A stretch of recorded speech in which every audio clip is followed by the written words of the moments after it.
Hey guys, how's it going? Welcome to my video. Okay, so I am going to do this video and give you guys some troubleshooting steps if you guys have the same issue that I had a couple days ago. I did get the problem fixed. Just want to tell you guys what I did to fix this issue, which was a crank but no start situation.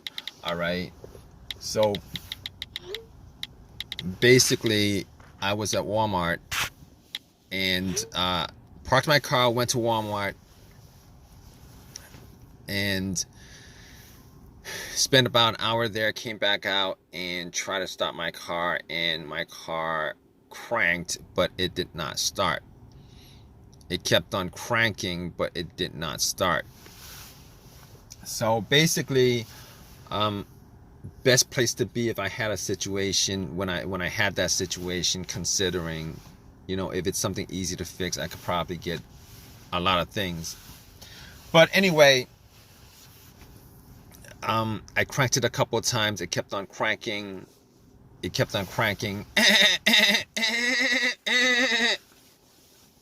Didn't start up, didn't crank over.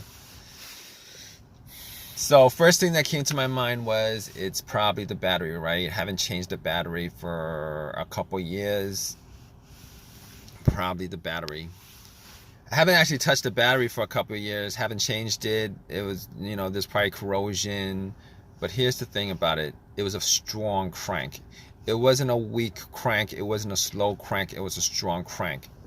So that actually had me thinking, maybe it's not the battery. So I turned on the headlights, went out and checked the headlights. The headlights were pretty bright. So that actually made more of a case that it's probably not the battery. So I opened up the hood, obviously, checked out the battery. There was some corrosion on there. There was some corrosion on there. There was some corrosion on the battery.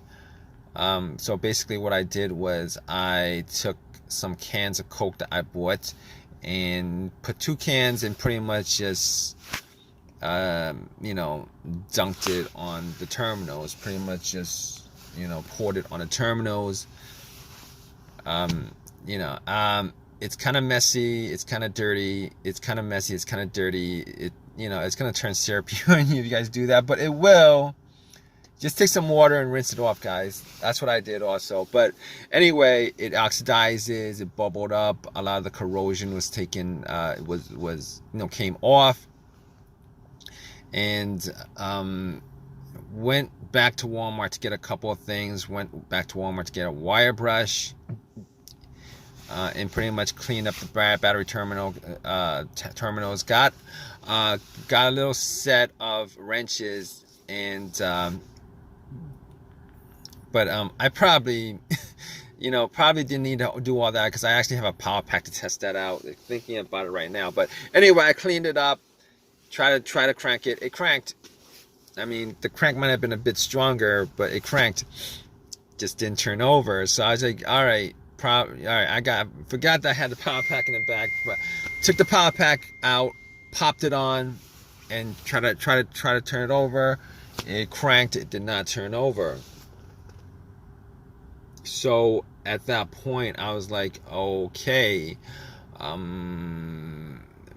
probably, I'm like, at that point, I was 100% sure it wasn't the battery, considering the cranks were strong. It kept on cranking pretty strong, and putting the power pack on there, it should have just started up. It did not start up.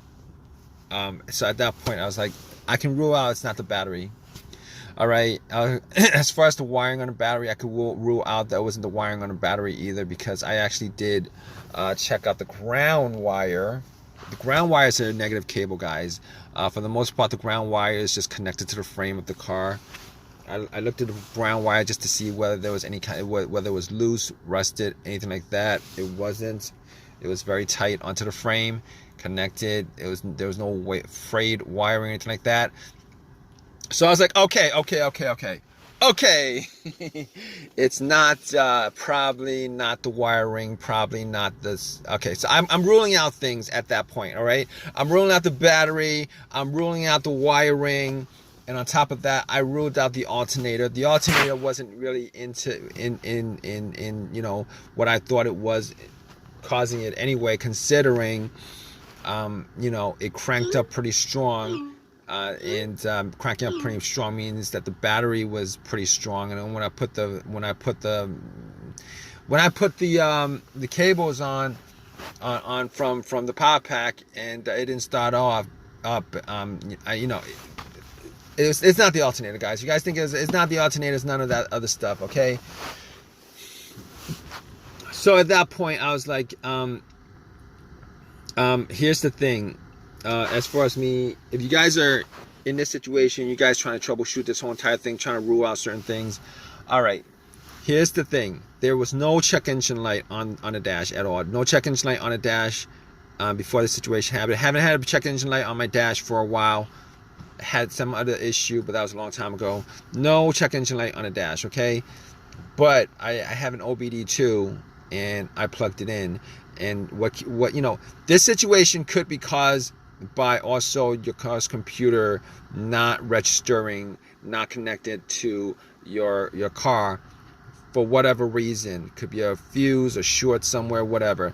But I had an OBD2, plugged it in just to make sure that there, you know, there's nothing that I can actually take from this situation as far as it's scanning the whole entire thing. It was able to scan the whole entire thing, scanned it, and then came back with analysis, you know, no codes, all the monitors were cleared, everything was good. At that point, I knew that it was able to read the car's computer. So there's nothing wrong with the car's PCM, ECM.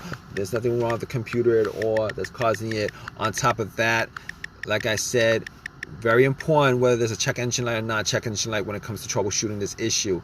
All right, no check engine light means that you could pretty much consider that, you know, all the other stuff that could be causing it with a sensor on there is probably not causing the issue.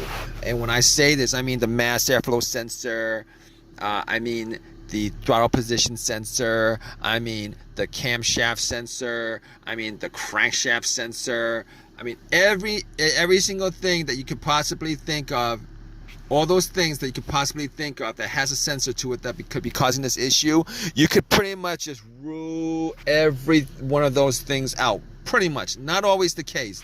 Sometimes sensors go bad and the computer doesn't detect it, or it has a little bit of an issue and the computer doesn't connect, doesn't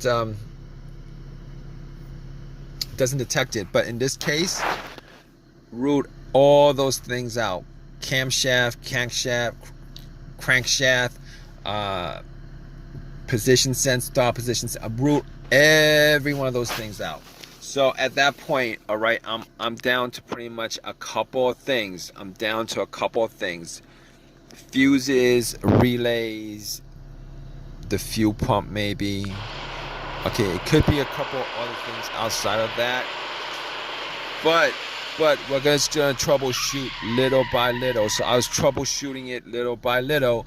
All right, so got to the fuses, got to the relays, and pretty much what I did was could not figure out whether a fuse was blown. Did not actually smell any kind of burnt smell from it. So being as I was around at Walmart, went in and got a fuse tester, tested all the fuses.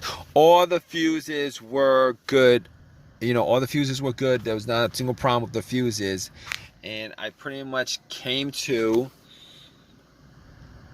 it's either one of two things at that point that I could think of. All right, there could be a couple more things, you know, the ignition, etc. But I was down to a couple of things, and I looked at the relay, the fuel pump relay. All right, but before I did that, I was thinking it might be the fuel pump. So I was in my car, and I was trying to figure out whether I could hear hear the fuel pump whizzing, priming. All right, so if you guys don't know how to do this, essentially you would normally need two people to do this. One to listen to the fuel pump priming as the ignition is turned to the on position, not the crank position, because once you get to the crank position, you're gonna crank the car up and you're not gonna be able to hear it too well. All right, so basically, I had, it was just me there, so I was sitting in the car and I turned it onto the on position, trying to hear whether there was a whizzing sound. All right, normally you would want somebody to turn on to the on position while somebody has the gas cap off, and you're listening to hear whether there's a motoring sound, motor sound, a motor sound. I couldn't do that. So I was listening, trying to hear it, and got to, I couldn't detect it at all. I could not detect it at all. Detect the sound at all. So at that point, I was like, oh, okay, all right, we're gonna just swap out some relays.